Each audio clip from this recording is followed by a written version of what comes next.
So I'm David Glazer, and I am going to talk in just a minute about Stark. Very few announcements.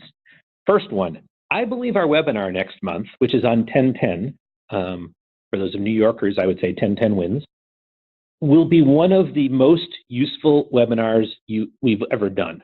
So tell everyone about this. The topic is going to be avoiding the most frequent unnecessary overpayments. We have had clients that have called up and said that they've refunded literally $1 million in one case for some hospital stays, or $500,000 for situations where services were billed in one doctor's name but provided by another, and those refunds were unnecessary. We're going to go through situations where you don't need to refund. So, I mean, our webinars are free, but this one will more than pay for itself. Katie and I are doing that October 10th. Only other two announcements are that A, our past webinars are available on our website. You know, if you just Google Fredrikson webinars or Fredrikson healthcare webinars, that'll take you right there. And you can listen to all of our past webinars, including this one, as soon as it's up in about 3 days. And if the sound goes south in the course of this, you can dial in the number that Robert is typing. You can do that at any point during the webinar. We stream the sound both through the web and also on the phone. All right, so jumping into Stark. Stark is, analyzing Stark is a lot like analyzing this picture. You have to figure out what's going on. And that looks like it might be a cloudy day, but if you look right above the rear view mirror, sort of if you take the left edge of the rear view mirror and point up, actually I can do this with a punt, right there, there's a debris cloud on the ground. There's a tornado here. And Stark, like storm chasing, you just have to know what you're looking at. And it can seem hard, but it actually isn't really. A lot of Stark is not that complicated. And we're going to try and walk you through the basics of Stark and then some real world examples. At the tail end today, I'm going to talk at some length about whether hospitals can credit physicians for work done by non-physicians in certain situations. And that'll be a somewhat lengthy conversation. I'm doing it at the end so people can jump off there if they want. But let's start with the history of Stark. So the root cause of Stark is a study that was done by someone, I believe in Camp Hill, Pennsylvania, who said doctors who own scanners are more likely to order scans. Now think about that for a moment, right? What if I said people who own cars are more likely to get speeding tickets? That is certainly a true statement. Does it prove that owning a car causes speeding? No. And it is not at all surprising that doctors who order scans are more likely to own a scanner. That's who's going to buy a scanner. If you don't order lots of scans, you'd never buy a scanner, right? There's a correlation there. There is no evidence there of causation between unnecessary scans and scanner ownership, right? That wasn't what the study looked at, but that's the conclusion people drew. And Pete Stark, who was then a Democrat from California, introduced a law, and it was passed. Now, back in 1989, the law only dealt with labs. Even though the antecedent study was, I believe, dealt with imaging, the original law was lab only. Then, effective in, I believe, 1995, Stark II came along, and it's called Stark II because it was a second law which expanded the list of designated health services, adding 11 new designated health services, which we'll show you in another slide. So it started as lab, and then it grew. It's somewhat telling that at the time, Stark said, oh, you lawyers are making such a big deal about this, and you're getting it all wrong. When articles would come out saying that doctors could no longer supply a patient with crutches if they came into the patient's office because the in-office ancillary exception carved out durable medical equipment, Stark said that all of us lawyer types were wrong. Well, we weren't. And so then they amended Stark to specifically permit giving out sort of minor things like crutches in a physician's office. Then, by 2013, Stark actually said we should repeal the law because he recognized I'm going to call it the irrational impacts of the law and how complicated it was and how the penalties don't fit the crime. So that's the deep history, right? So Stark is a statute. You can find it in 1877 of the Social Security Act. So laws often you'll see them cited with two different sets of numbers. There's a Social Security Act number, and then there's a USC number. And you see both there. You can find them either way. It's a different numeric system to refer to the same thing. Then there are regulations. The regulations are what are found in the Code of Federal Regulations, or the CFR. And as in any regulatory scheme, the statute trumps the regulations. Then whenever a regulation comes out, it comes out in the Federal Register, and there's a long discussion. And here, that discussion appears in what's called the Federal Register. And the government answers questions there. And so that offers additional interpretation. It's not as binding. I guess it's behind the regulations and the statute in priority, but it tells you what the government thinks of the law or how it would interpret it.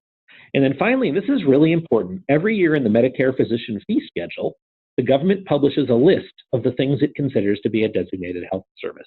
And so if you're trying to figure out, is what we're talking about covered by Stark, one of the first places to look is to see if you can search the code, and when I mean code, the CPT code, and look in the Medicare physician fee schedule and see if that puppy is listed. And that will often tell you right off the bat if the thing in question is a designated health service.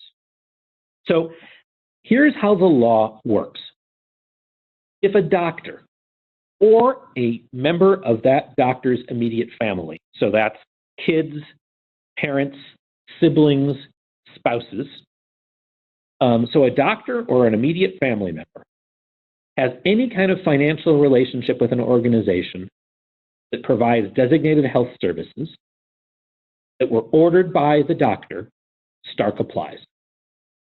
All right? So I'm going to say, because this is kind of the key thing to understand. So you've got a designated health service provided by someone.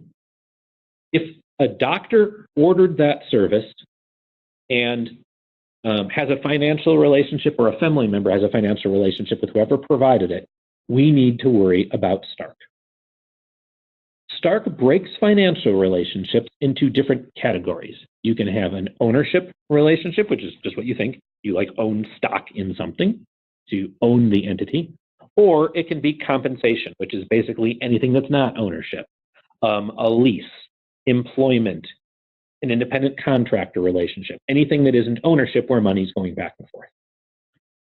There are 3 exceptions that protect both ownership and compensation. Other exceptions either protect just ownership or just compensation. And we're going to go through some of those exceptions in a bit. Now, Stark only applies when there are designated health services, but every hospital service is a designated health service. And the next slide will list all of the DHSs. So we'll see those. Actually, 2 slides will list that. So actually, I have a typo in here. That's actually slide 9 for the others. Definitions control Stark. It makes it really complicated. And we'll talk about a couple of the definitions in just a minute and how weird they are. Stark will not send you to jail. It is not a crime to violate, well, it is not criminal to violate Stark, but you can have penalties of up to $15,000 a claim, and the government can argue that every claim that's submitted in violation of Stark violates the False Claims Act, which actually has a minimum penalty of about $11,000 now and a maximum penalty of about $22,000.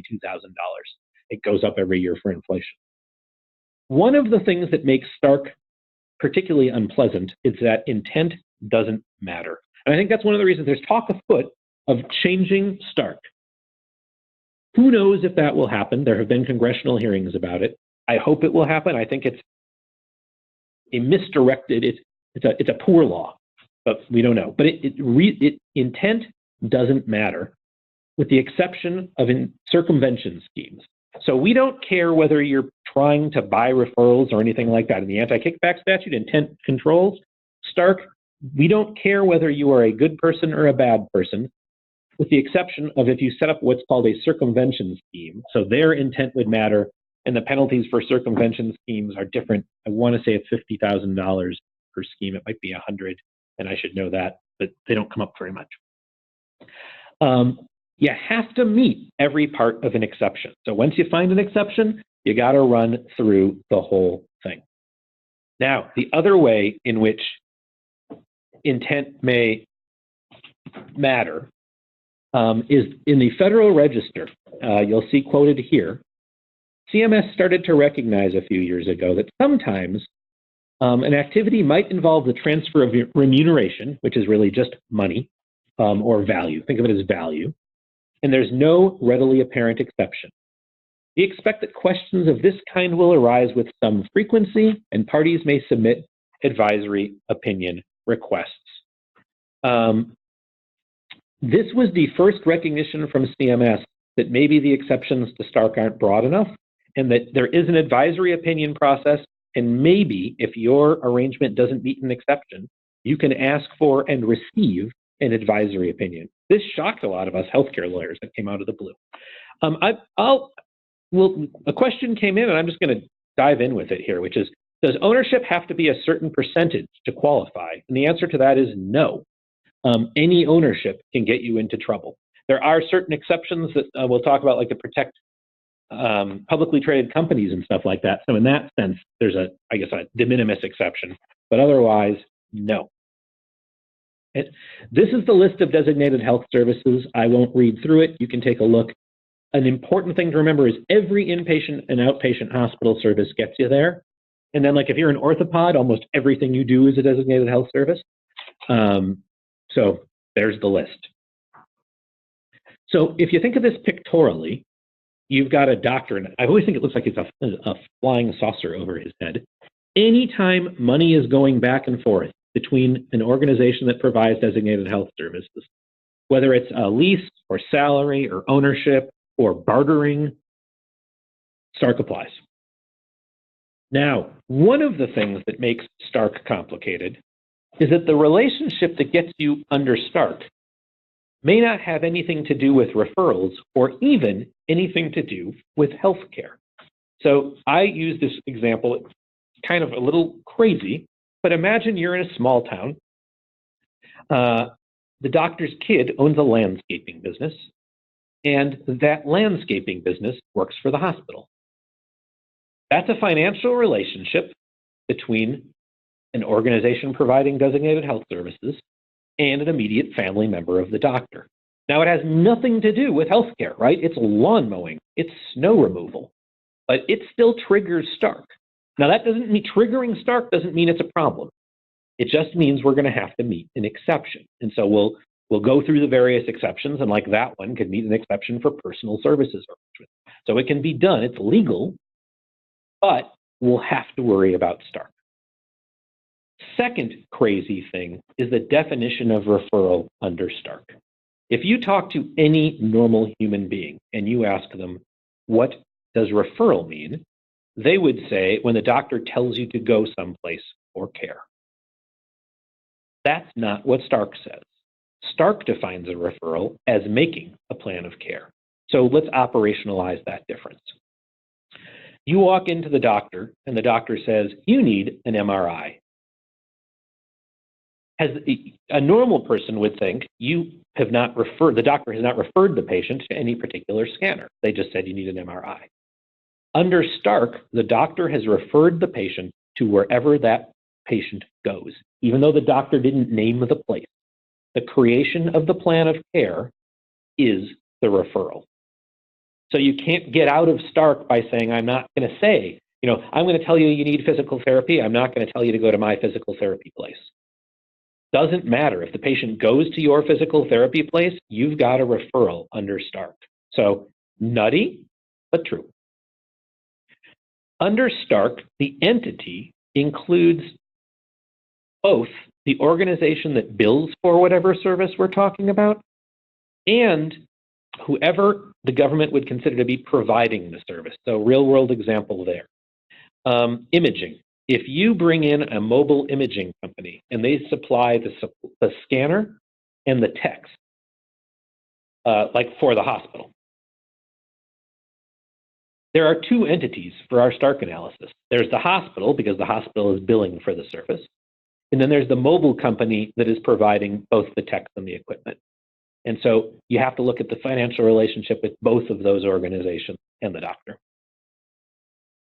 And as a result, this is going to have an impact on situations where the technical term is under arrangements, where a hospital provides services through a contractor. So if the doctor has a company that provides services to the hospital, and the doctor orders from that company, say the doctor orders a scan and has the scanner, orders lithotripsy and owns the lithotripsy machine, stuff like that, that will trigger Stark.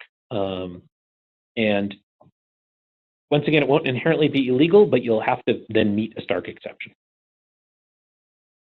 All right, my son took this picture last summer on a storm chase. And this was a storm trying to tornado. If you look at the little extension at the bottom there, right to the left of the middle telephone pole, that's a wall cloud. And so that thing dropped a funnel. That's my last slide if you stick around till the end. So under Stark, basically you want to ask yourself, is there a financial relationship between a doctor and someone who provided a DHS? If the answer is no, we're done. If yes, we have to move on to the exceptions. So I mentioned there are some exceptions that protect ownership and compensation. And actually there are 4, not 3. The electronic prescribing one doesn't come up much, so I never think about it. Physician services, services that are in the physician's office, often called the in-office ancillary, and then certain prepaid plans. We're going to focus on that in-office ancillary one in a couple of minutes. Then there are some exceptions that protect only ownership. Publicly traded companies are okay. If you own hospitals in Puerto Rico, if you've got a rural provider, and rural for this purpose is located outside of a metropolitan statistical area, and 75% of the patients also live outside of a metropolitan statistical area, then ownership is okay. And then if you are grandfathered in, ownership in an entire hospital is also okay. Unfortunately, that doesn't work right now. That the fiscal cliff bill in 2013, I believe, is what changed that. So you had to own the hospital before that point. Okay, then there are a boatload of compensation exceptions, and we will look at detail at some of the most common ones. The list is here. So rental of equipment, employment, personal services arrangements. There's one that sounds promising that isn't very often, which is remuneration unrelated to the provision of designated health services. And then there's one, isolated transactions, and don't forget that one. It's easy to overlook it. If you've got a one-time deal, it might meet the isolated transaction exception. And then there's another exception that's way too often overlooked. It's in the statute.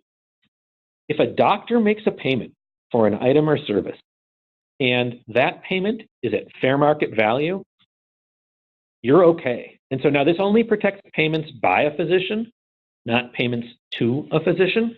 But basically, if a doctor is purchasing something from a hospital or some other vendor that provides DHS, as long as the payment is at fair market value under the statute, you should be okay. I will note the regulation is more complicated and has more information in it, but I think that the statute is so clear here, there's an argument that the regulation exceeds the authority granted to CMS in the statute. Some overriding rules. Under Stark, you're going to want your agreements to be written. Employment agreements do not need to be written. Almost everything else does. Because you want to have a written agreement, you also need to have written amendments. And you want to have auto-renewal terms. The good news is CMS changed the regulations now to make it easier. If you've got a written agreement and it expires, you are not toast in the same way you used to be. Holdovers are protected as long as you continue operating, under the terms that were in the written agreement. But to avoid that problem, just have an auto renewal in your. If you've got an agreement that's covered by Stark, use an auto renewal. Pay attention to fair market value. Now, one thing I think confuses people: the fair market value test applies when you enter into the agreement. If we enter into a 5-year agreement, I don't get to say if 3 years in, hey, this deal is no longer at fair market value, we're going to have to cancel it because of Stark. The question is, on the day you enter the agreement, are the terms at fair market value? Okay. Now, a little more complicated if you've got something like a contract like let's say it's an employment agreement that has a 30-day termination provision, I think that complicates things. It's unclear. But if you add like a 10-year lease that you can't terminate, the fact that lease prices might change over those 10 years doesn't require you or permit you to get out of that lease. And under most of the exceptions, you can't change the terms within the first year of the agreement, or it's in some of them at any point during a one-year term. All right, this is the MPR raccoon, which I have a strong affinity for. And really, this is just a message we got to hang in there, because this is boring, it's complicated, and I'll try to make, I can't promise to make this one fun. I'll try to make it clear, and I liked that raccoon. Even though I'm scared, I will acknowledge a phobia. I am terrified that I will take the garbage out one day, open the garbage can, and a raccoon is going to jump up and grab my nose. And I have a big nose, so there's a lot of target there. Okay, the in-office ancillary exception. This is the strongest exception. It lets you do the most. And if you're in a physician clinic, you want to use this exception. If you're a health system, you still might want to use this exception. Most health systems don't use this exception, but they may wish to because it's more powerful, and we'll talk about that, all right? It protects all ownership and compensation, so it's magical. It also lets doctors be compensated for work that's done incident to their work.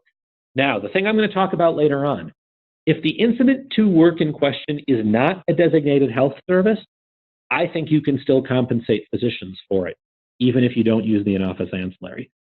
I think what this is letting you do is if you're doing DHS incident to, and the biggies there would be like chemotherapy and physical therapy are the first two that leap to mind.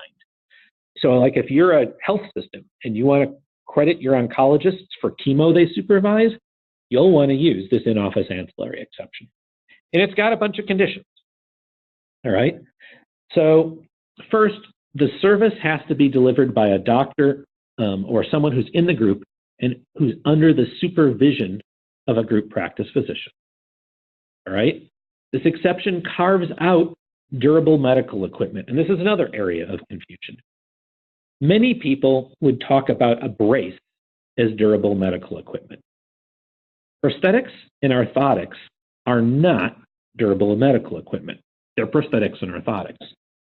They're all provided by something that's often referred to as a DMERC, a durable medical equipment regional carrier. And since the bill goes to the DMERC, people often refer to a brace as DME. DME is a different critter, and so semantics matter here. Call your braces prosthetics and orthotics, because you can do braces in a clinic.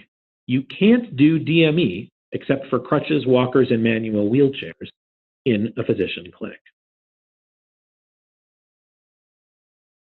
All right, the service has to be provided. We've kind of covered that one, the two on the left. It also has to be done in a building where either one of a couple of things are true. Either you control the space 24 hours a day, 7 days a week, or you meet one of a bunch of tests that we'll talk about later. So if it's your space 24/7, we're good. That's the easy one. The other things are more complicated. The easiest one is if you're open to the public 35 hours a week and there's a doctor there 30 hours a week. And I'll have slides that detail this, but easy way, if it's your space 24/7, you're okay. Then the service has to be billed either by the doctor, him or herself, by the doctor's group practice, or an entity that is wholly owned by the group. It can't be partially owned by the group. It has to be wholly owned by the group. And one particular thing that comes up, if you have brother-sister companies where one's a clinic and one's a physical therapy company, that's a problem under the in-office ancillary exception. All right, now to use the in-office ancillary exception, you need to be a group practice.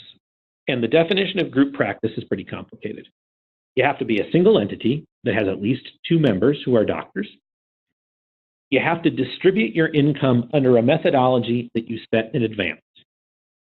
And you have to have a board that applies centralized decision-making. So we love to do divisional mergers for groups as a way to let two groups that are scared of giving up their autonomy to get together. And you can do a divisional merger. But when you do, you need to have a parent board that oversees the whole thing because you need that centralized decision making. And the way we usually handle that is that the board will adopt a position taken by one of its divisions unless a supermajority of the board rejects it. And then you can't have any compensation that's based on the volume or value of DHS referrals. So you can't pay doctors for every scan they order or every lab test they order. It is okay to share the overall profits of the group, or to take, if you want to break into subgroups that consist of at least 5 doctors, that's okay. And we'll talk about a few other exceptions that work. But you can't pay doctors for every DHS they order. There are a few other tests that are also complicated. Every doctor who's in the group has to offer what the government calls the full range, substantially the full range of the patient care services they do for the group. What does that mean? So if you've got a surgeon and they do surgery, they got to do that surgery for you. You know, you can't have someone who only does some subset of their practice for you. Got to do everything they do, they got to do for you. Is that, I think it's Whitney Houston? Everything I do? Okay, in any event.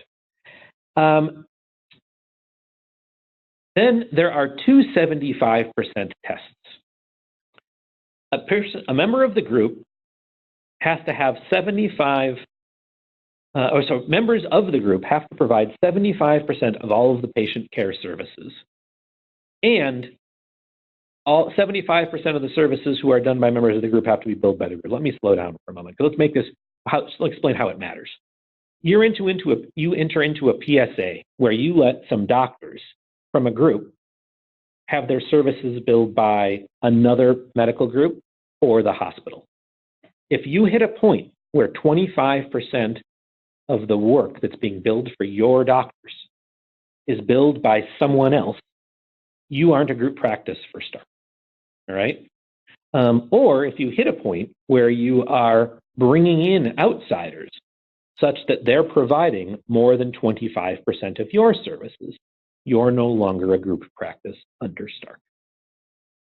And so there's an interesting question. If you're in a PSA and you're having if you're a clinic and all of the services are being billed by the hospital, can you use the in-office ancillary exception? And the answer to that is complicated. I don't remember if I included a slide there. There is some preamble language that suggests that the answer is still yes. I will admit to being a little nervous about that preamble language. So let's operationalize this for the clinic. If you're in a clinic, Stark A is only going to look at your Medicare and Medicaid revenue. Stark will not apply to private insurance stuff. State law might, and there are a bunch of states that have expanded Stark: California, Florida, New Jersey, New York. Midwestern states are much less likely to have done so. You know, Minnesota, Iowa, the Dakotas have not. But you can't pay one of your doctors based on the designated health services they order. If the thing in question is a DHS and it's done incident 2, you're okay if and only if you meet the in-office ancillary exception. But diagnostic tests can't be done incident 2, so you can never pay a doctor for scans they order, but you could potentially pay them for physical therapy they supervise or chemotherapy they supervise. And then, once again, don't forget state law. So if you're in a clinic, and we'll come to hospitals in a minute, if you're in a clinic, how can you pay doctors? Well, you certainly can pay them on your RVUs as long as you don't give people credit for designated health services they order. You can pay them on RVUs that would be designated health services, but they were done for a private pay patient. I admit I'm nervous about this because I am afraid that someone's computer will screw up. And also, it's unclear how Medicare Advantage fits into this. We don't know whether Stark applies to Medicare Advantage, and I don't know how you're going to figure out whether that Blue Cross Blue Shield payment is straight up or whether it's Medicare Advantage. So I wouldn't take this risk, but that's your call, right? It's legal to credit doctors for private pay services like imaging and lab if you want. You could choose an allocation ahead of time and stick with it. So you could say, we're going to split the physical therapy 30% to this person, 25% to this person, 10% to this person. As long as you set that in advance and stick with it, that should be kosher. You can obviously divide things equally. You can have a seniority component. You know, the oldest 2 doctors are going to get a higher percentage of our imaging. You can break into subgroups that have 5 doctors or more in them, and then you can do any combination of those things. And it's legal to treat designated health service revenue differently than non-designated health services. So there's a lot of flexibility. There's really one thing you can't do, which is pay the doctor for designated health services that they order. There's one other exception, and this can help an awful lot of clinics. And I forget about this sometimes. And so I want to mention this. If no more than 5% of a group's compensation, or really you could say revenue, comes from designated health services that are paid for by Medicare and Medicaid, you don't need to worry about the various compensation formula limits. So there's this 5% de minimis exception. And sometimes people ask me, like I had someone ask once, well, is there a 5% limit on ownership? And there isn't, but I wonder if they're thinking about this. So if no more than 5% of your comp comes from that, you don't have to split stuff. We just got it. It's funny. Marguerite Amon, one of my colleagues, is in here helping with questions, and she walked up with this question right now. So we've answered that one. All right, so concerns for a group practice. Do you bill as a group? And the way to know that is look at box 33 of your 1500 form. If it has a doctor's name and not the group's name, you're not billing as a group, and you should be worried about that. And then worry about PSAs and worry about whether or not you've got a unified and business with centralized decision making. All right, Gary Larson captures the world so well. Suddenly, a heated exchange took place between the king and the moat contractor. Location really matters.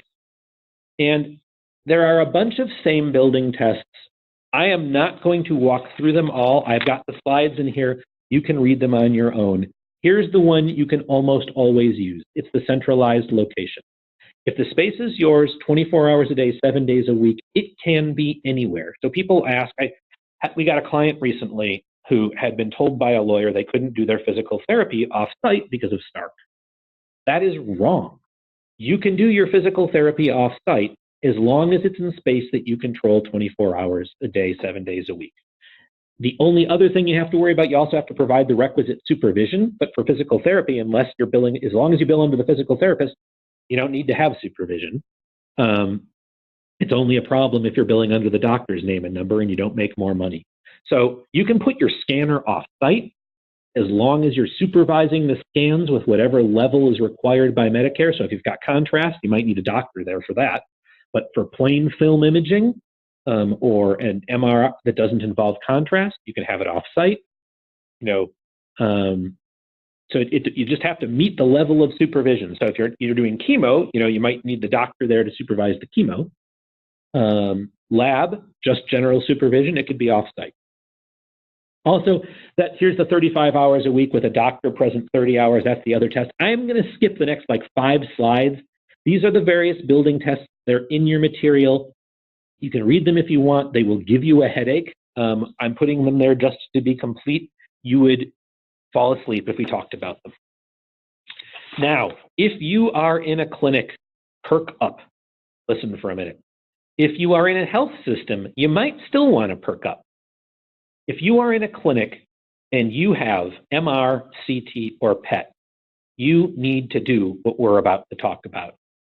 At the time of a referral, when you tell a patient, and remember, a referral here is ordering. When you tell the patient they need one of these images, not when they come in for it, but when you tell them they need this imaging, you have to, in writing, give them a notice that says they can go someplace else.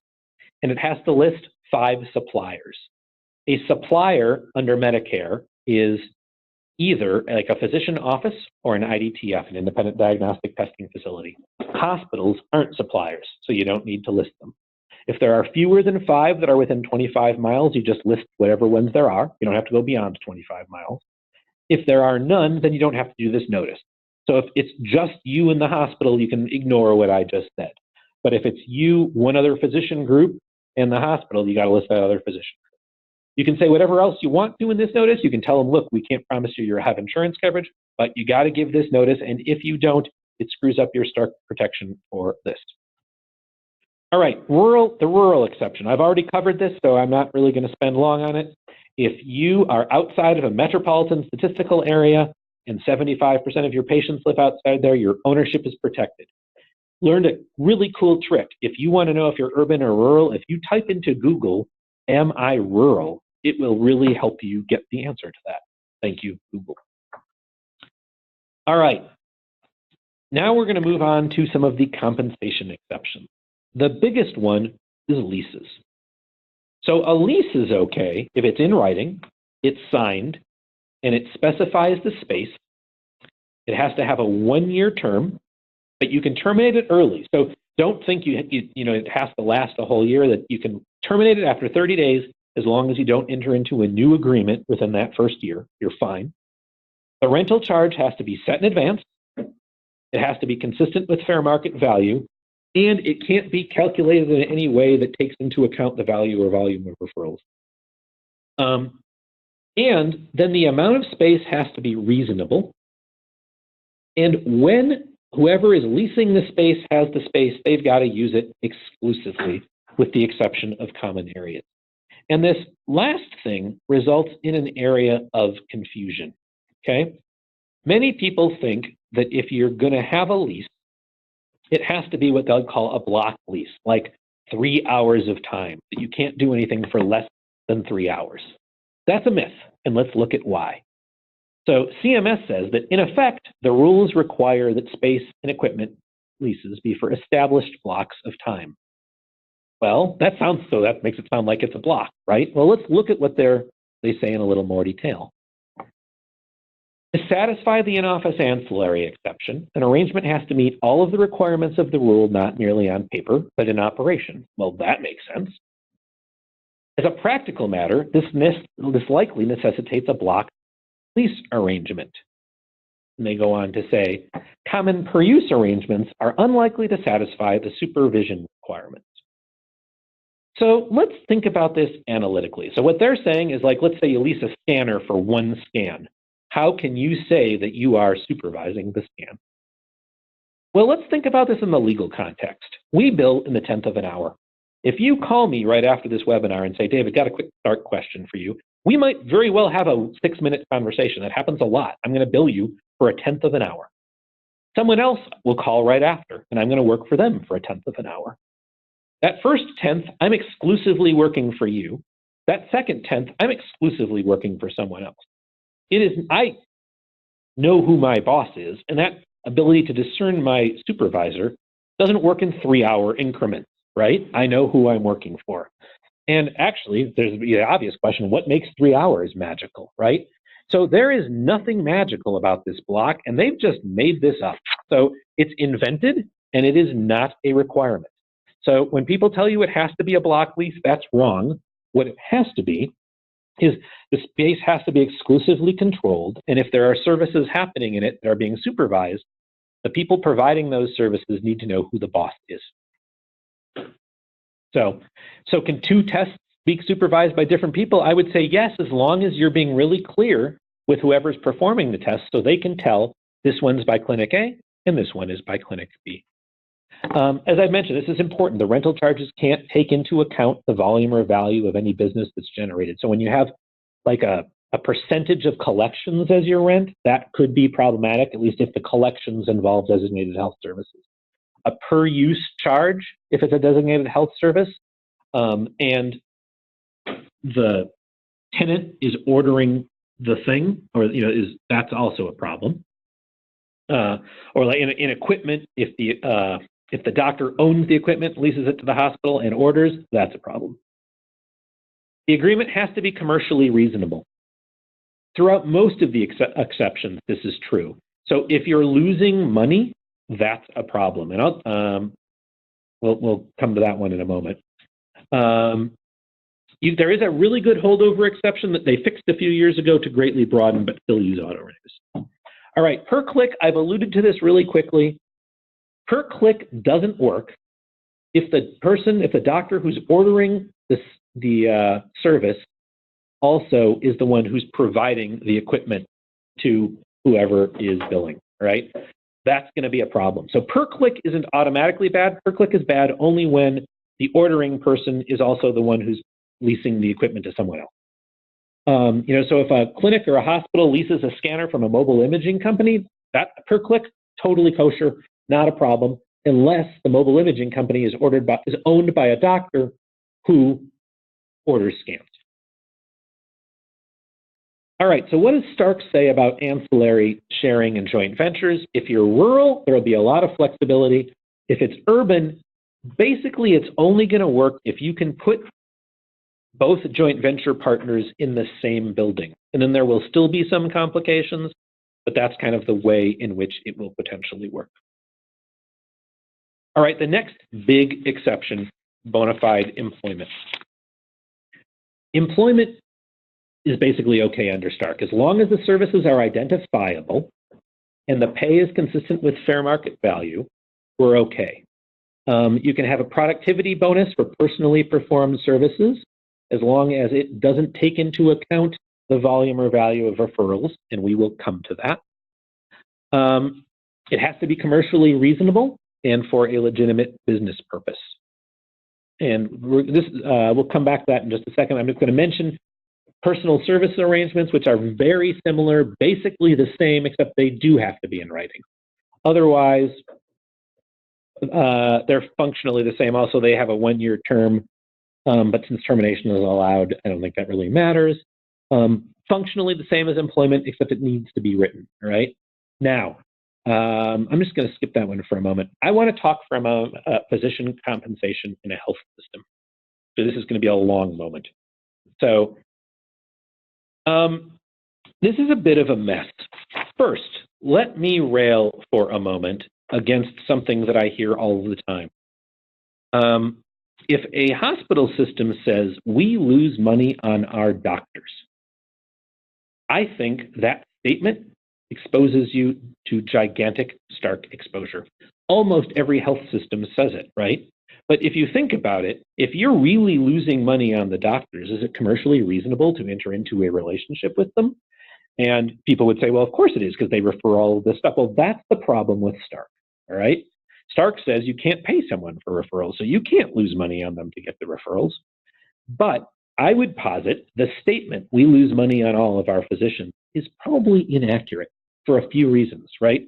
First, often a lot of expenses are being allocated to the physician that the physician isn't really responsible for.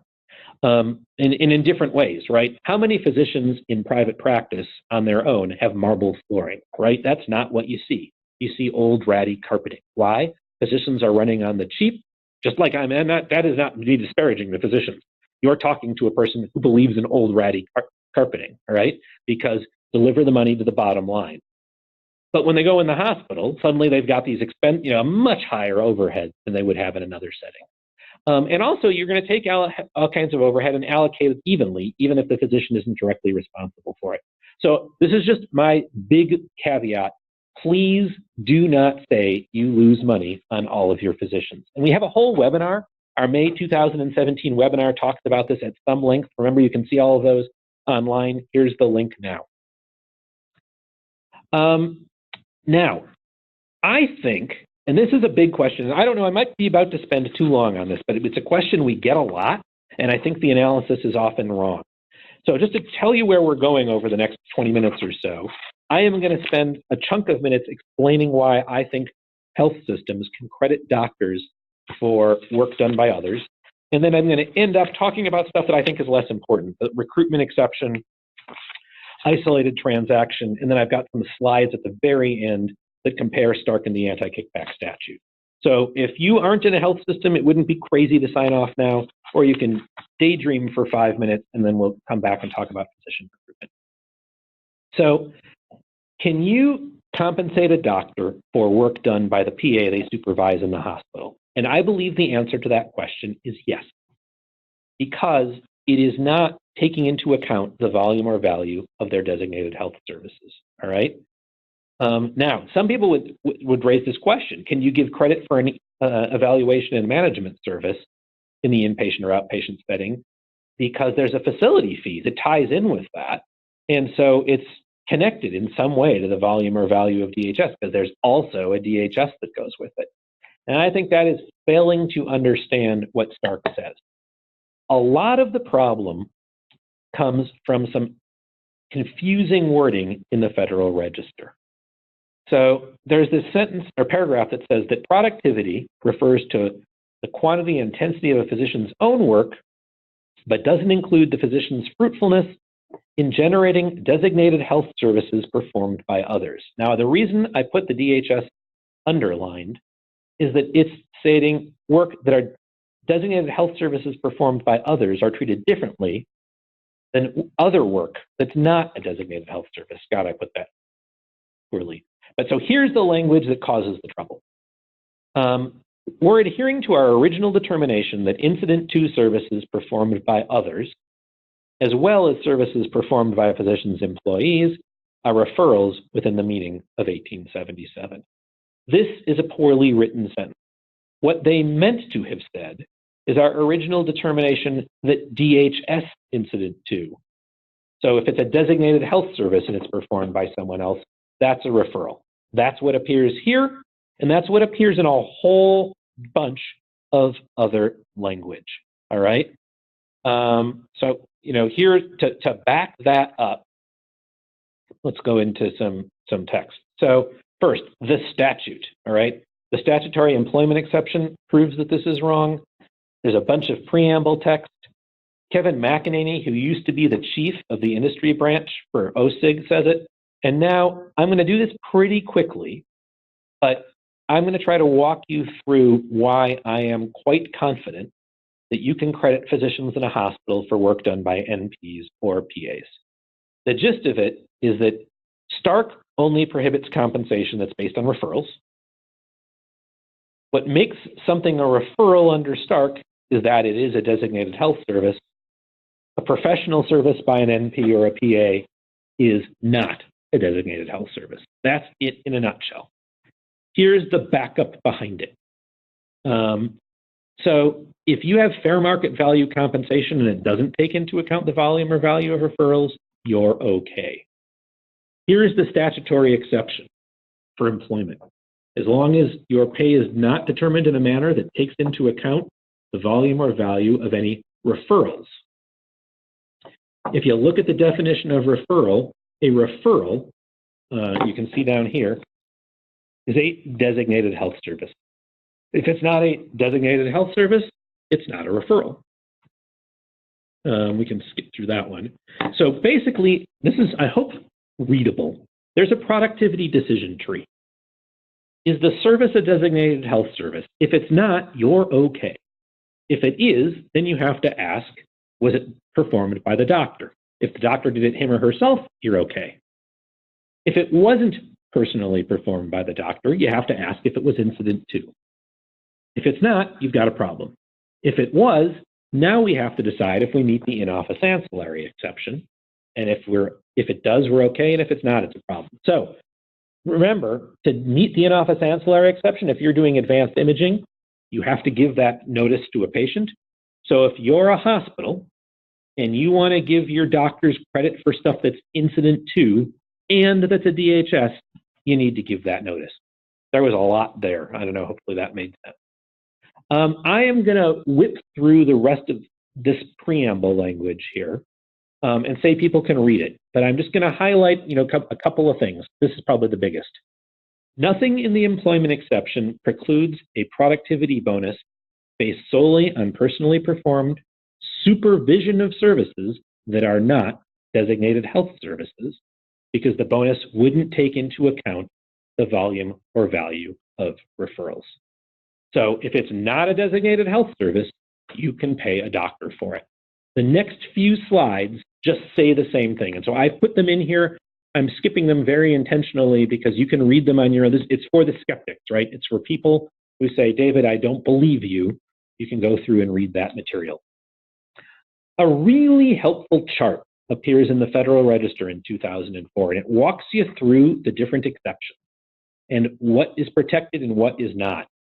And one of the things to note is that it refers only to designated health service referrals in there. But this highlights the different exceptions and how they work. If for the lawyers in the crowd, put this thing on your bulletin board. All right, that was a whale of a good time, wasn't it? That was a picture I took in Hawaii. I don't know if it was last winter or 2 winters ago. I got to go speak at an orthopedic conference, and I get to go whale watching. And I'll tell you, when I quit my law job, I'm doing whale watching in the winter and storm chasing in the summer. All right, the last exceptions for Stark. So there's one for physician recruitment. It's poorly written. It's confusing. And it's such a pain in the butt to use that I increasingly question its value. But a hospital can make a payment to a physician group that's going to help a physician relocate to the hospital's geographic area if you meet some tests. You need a written agreement. It can't be conditioned on the doctor referring patients to the hospital. You can't determine the pay in any method that takes account directly or indirectly the volume or value of referrals. A physician has to have the ability to refer to other hospitals unless you set up a written agreement that meets the conditions. I probably should have put those conditions in here. But so, like, if you're employing the doctor, you can require them to use your services. If they're going to a group, the group has to sign the agreement. And then there are a bunch of limits. So, except for costs that the practice incurs, the money has to all go to the doctor. If there's an income guarantee, you can't have more than the incremental cost. So this is, let's put this in bottom line. You can't allocate overhead and say, I've got a 5-doctor practice. A new doctor is joining. That doctor is responsible for, well, let's make it a 4-doctor practice because the math is easier. We're going to a 5-doctor. That doctor gets 20% of the overhead. You can't do that automatically. You can only give them their actual marginal costs can be allocated to them, which is weird and confusing. And there's an exception if you're in a rural area or a HIPSA. Then you can actually give them a per capita allocation up to 20% of the practice's cost. But otherwise, you can't have the hospital paying a portion of the per capita overhead. Hopefully that made sense. You have to keep the cost for 6 years, and then the only other one that matters, this is another area people get confused. For a brief period of time, the Stark recruitment exception prohibited non-competes. That's no longer true. It hasn't been true since, 2007, so 10 years. As long as the non-compete is reasonable, you're okay. Or put another way, the practice can't unreasonably restrict the recruit's ability to practice. And every state that I know of says that a non-compete has to be reasonable. So as long as the non-compete is enforceable, you should be okay. So if the hospital is saying to a group, to the group, you can't have a non-compete, that is wrong. The isolated transactions exception is the kind of thing you use if a hospital wants to buy a physician group or other one-time payments. As long as it is fair market value and commercially reasonable and not referral related, you're okay. Now, there's an exception that says you can't have any additional transactions for 6 months except those that meet a Stark exception. And this one makes me scratch my head because you can never have a financial relationship that doesn't meet a Stark exception in perpetuity. Otherwise, you'd be violating Stark. So I've never understood that. Okay, we talked about this one earlier, but there's an exception for payments by a physician. And as long as the doctor is making a payment at fair market value, you're okay. The regulation says that you can't use this exception if another exception would apply. I've never understood that part of Stark, because if there's another section that would apply, you wouldn't mean this. I think it's circular. But basically, payments by a physician at fair market value are okay. There are some miscellaneous exceptions. A charitable donation doesn't violate Stark if it's to a tax-exempt entity and it's It's funny, I have a hard time picturing how is a doctor's contribution to charity ever going to violate Stark, but there's an exception for it. Hospitals can give non-monetary compensation to a doctor up to $407. This is a inflation adjustment payment, as long as it's not solicited. So this isn't cash, it's a value. So this is things like dinners, golfing, other things that aren't cash that are of some value, services and the like.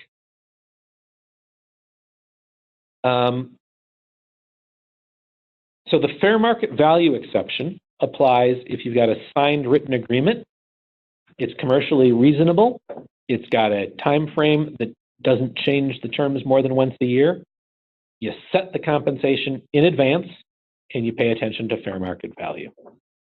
I think that one covers most of that. Medical staff incidental benefits. This is a really small exception. So this is non-cash material from a hospital that as long as you do it for every doctor without regard to referrals, and then has to be something that's happening on the hospital or while they're helping the hospital. It's okay to include like a picture of a doctor in an ad as long as it isn't really promoting the doctor's practice. That gets to be an issue, by the way. We should spend a second on that. If a hospital says, hey, here are our cardiologists, go see X cardiology group, I worry about those deals. If it's just a picture of the cardiologist that doesn't identify them by name and all that stuff, I don't really worry so much about that. But if it says, here's the group, they're the best, I worry that's promotion and that's compensation, and that if I were the cardiology group, I would be a little nervous that I've got a financial relationship there. And if I'm the hospital, I'd be nervous about doing it. But if I've got a picture of someone, resuscitating a patient in the ED, I'm not worried about that. I would say that's not value to the doctor. So things have to be on campus with the exception of pagers, medical records, and stuff like that. And it's got to be less than $34 a pop. So this is really small and not very helpful. And it shows you just how little hospitals can give to doctors. Now, Stark doesn't explain what compensation is very well. Like they talk about if the hospital provides internet access to a doctor that already has internet access, that's problematic. But if it's new internet access, that could be okay, and that makes my head spin. I don't think it makes sense, but it's in the preamble. They talk about transcription. If the hospital provides transcription services for a doctor for hospital records, that's not compensation to the doctor, and that makes sense. It's really a work for the hospital. If it's transcription of services for the doctor's physician private practice, that is compensation. And that kind of makes sense. There's an exception that protects professional courtesy as long as you do it consistently for everyone without regard for referrals. You do it in writing, and your governing board has to approve it. And you can't do it for any federal program beneficiaries. And you have to tell the insurer that if you're waiving the copay and deductible. So that's a Stark exception. And there's a protection for OB med-mal payments. So I'm amazed. We've actually whipped through this stuff. I got a couple questions we'll come to in a second. My last slides, first, lookout fact, it said, dang, I never can produce those things. I can't produce them either. I can't pronounce those things or produce them. Pterodactyls screw me up every time. So I'm just going to end with a quick comparison of the anti-kickback statute and Stark. Anti-kickback can send you to jail because it's criminal. Stark is civil. The penalties under Stark are economic. It's $100,000 for circumvention schemes. I should have known that. Intent is everything under the anti-kickback statute. It's irrelevant under Stark. And because of that, you have to meet every part of an exception under Stark. You don't have to meet them under the anti-kickback statute. All right, let's move into the questions here. You can get advisory opinions under both. All right. By the way, I showed you a storm at one point and said my son took a picture. It wound up dropping a little funnel later, and that's here. So before I do the questions, I will remind you on October 10th, Katie Ilton and I are going to walk you through, frequently mistaken refunds, unnecessary refunds that people don't need to do. So I hope, I want to have our record broken on that one, because I'm tired of having clients call us up and say, we refunded money. I had someone last week, they had worked with another law firm and they refunded $500,000 they didn't need to refund. That's a lot of money. All right. One of our pathologist's spouse is a radiologist. Oh God, I hate these questions. Who sends cases and biopsies to the lab where we provide pathology services. Should we be concerned about Stark? Spousal physicians are a giant, so yes, I guess it's the short answer. And I hate these spousal questions, A, because they're difficult and they make me scratch my head and think, and B, the result is crazy.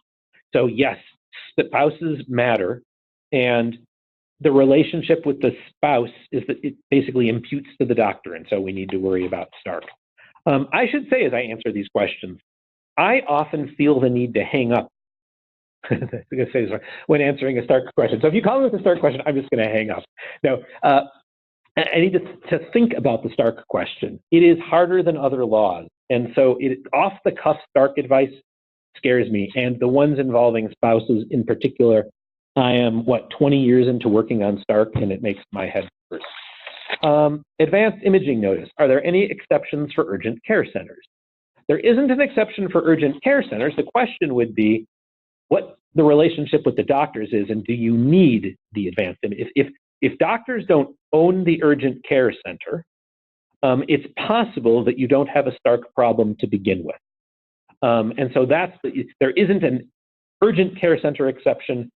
You might not need it. Like if you were there might be other ways you'd get there that you don't have to worry about this. Regarding leases, can renewal terms be less than 1 year long? Well, actually, I guess you can have a termination provision that's shorter. You have to have those terms for 1 year, and then in theory you could renew for less than that. If you were changing the terms, that complicates things. But if you're just saying everything is going on and we're extending for another 6 months, that shouldn't be a problem. Although there's actually, that's one that would be a technical violation, but if you just think of the way the holdover works, you wouldn't worry about it, because you could hold over indefinitely, so the 6 months analytically shouldn't be a problem. So let me put this another way. I think there's a technical issue there, and I wouldn't worry about that technical issue at all. I think we got the questions. Oh, wait, hold on. We got a couple more coming in. I think I have one here. Let's see. All right, incident 2. Regardless of what, let's see. All right, I'm having a hard time. I'm not gonna do that one because I'm not sure I totally understand it. Marguerite is grabbing 2 more questions right now, and then is auto renewal the same as evergreen? So the first question is auto renewal the same as evergreen? And I would say yes, those are synonyms, exactly the same thing. And if an employed physician brings his own or her own equipment to use on her own patients, but is not part of the billing or reimbursement, is there an issue?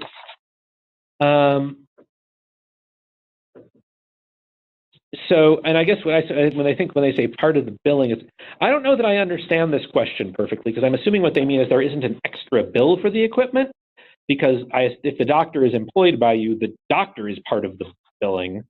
I'm assuming what they mean is that there isn't a separately identifiable service there. If it's not a DHS, if there's not a designated health service involved, then we don't care, right? So if the only thing that's getting billed is an evaluation and management service, or like if it's a nerve stimulator, I don't think most nerve stimulation stuff is a designated health service, and then we don't really worry about Stark.